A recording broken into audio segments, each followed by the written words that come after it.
Pada satu masa dahulu, adanya seorang lelaki yang mempunyai 4 orang isteri. Dan dia tahu masa untuk dirinya untuk kian bernafas tidak lama. Maka di saat uzurnya itu, dia memanggil isterinya yang keempat, yang paling dia cintai.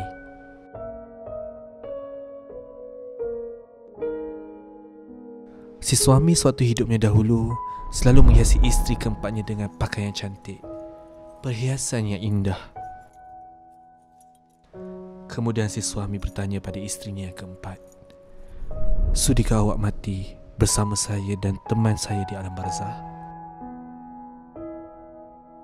Isterinya keempat membalas, "Maaf, saya tak boleh ikut awak."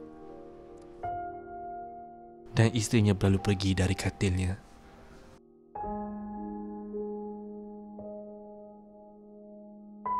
Dan si suami juga sangat mencintai isteri ketiganya.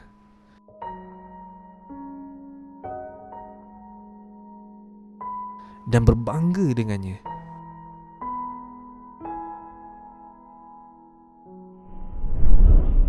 Dia selalu berbangga akan isteri ketiganya dengan rakan-rakannya, keluarganya, para jiran tetangganya, dan ramai orang lagi.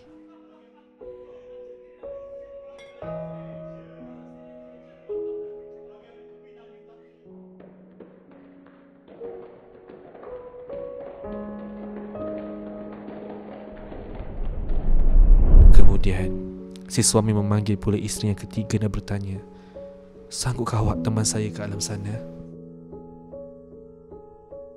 Isterinya yang ketiga berkata pada suaminya, "Saya terlalu cintakan hidup saya sekarang. Maafkan saya tak boleh pergi bersama awak. Dan selepas pemergian awak, saya akan berkahwin lain." Dan isterinya yang ketiga beredar, menjauhkan dirinya dari suaminya yang semakin tenat itu.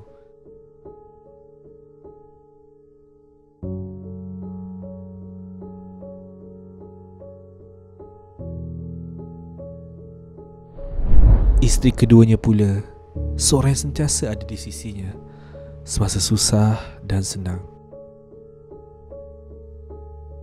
Semasa si suami memerlukan seseorang, dialah yang ada di situ untuk diri suaminya.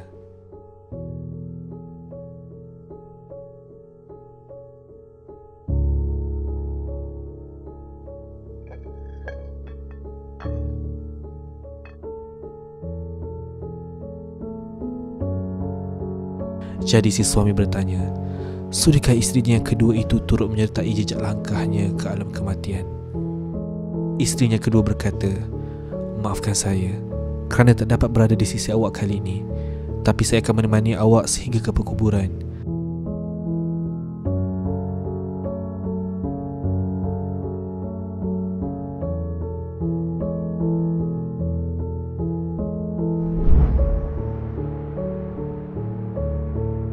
"Saya akan uruskan pengebumian awak.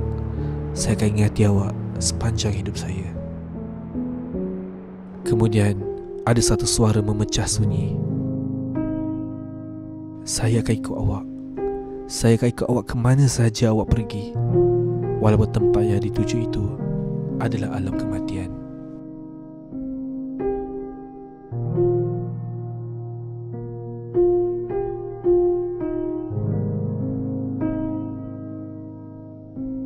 Suara itu milik isterinya pertama. Si suami sedih teramat sangat kerana isterinya yang inilah paling dia tidak tumpukan perhatian padanya, paling kurang penjagaan dirinya. Si suami malu. Dan kemudian si suami berkata pada isterinya pertama, "Maafkan saya patut jaga awak dengan lebih baik sepanjang masa hidup saya dahulu."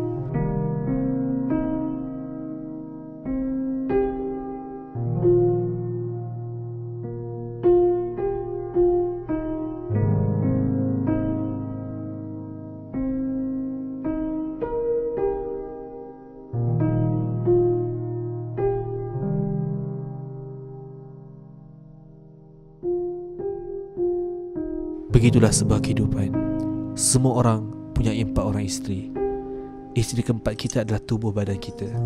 Kita hiasi ia dengan perhiasan yang tercantik, pakaian yang menawan. Tapi akhirnya kita tak dapat bawa ia ke alam barzah nanti. Isteri ketiga, harta pusaka kita. Kita sibuk kumpul ia semasa kita hidup untuk kita nampak tampil hebat di mata insan lain.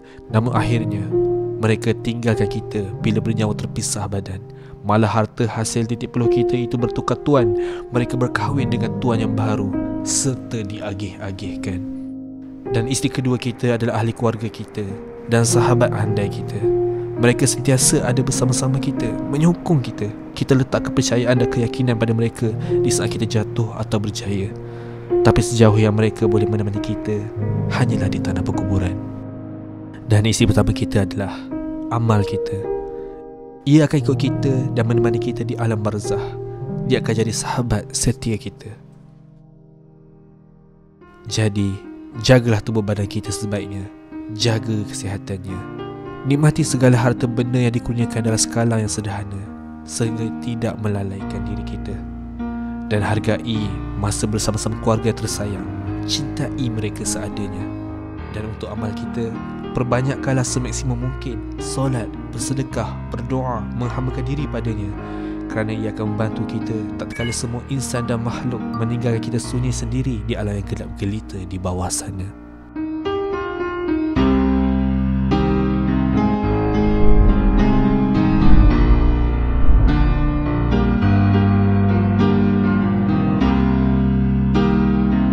Kita tidak tahu dengan amal kita yang sedikit, dengan pemberian mungkin hanya RM10 yang kita hulurkan, ia mampu mengubah 100 hidup mereka yang dalam kesusahan.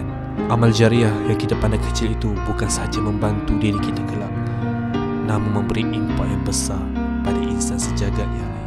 Hari ini tuan-tuan dan puan adalah hari ke-12 PKP, yang mana kawan-kawan saya daripada My Fund Action, dia bermula daripada hari pertama lagi sampai ke hari ini. Dia bagi pack rezeki umat ni kepada mereka-mereka yang memerlukan, orang-orang yang dalam apa yang tak boleh nak keluar rumah, mencari punca pendapatan. Lepas tu pendapatan dia orang pun macam affected by PKP dan juga wabak yang kita ada ni. So saya nak ucapkan terima kasih kepada My Fund Action sebab edarkan rezeki umat ni kepada mereka-mereka yang di luar sana. Jadi segala keselamatan tu saya doakan Allah, harap Allah bagi dan redakan segala usaha mereka semua. Amin.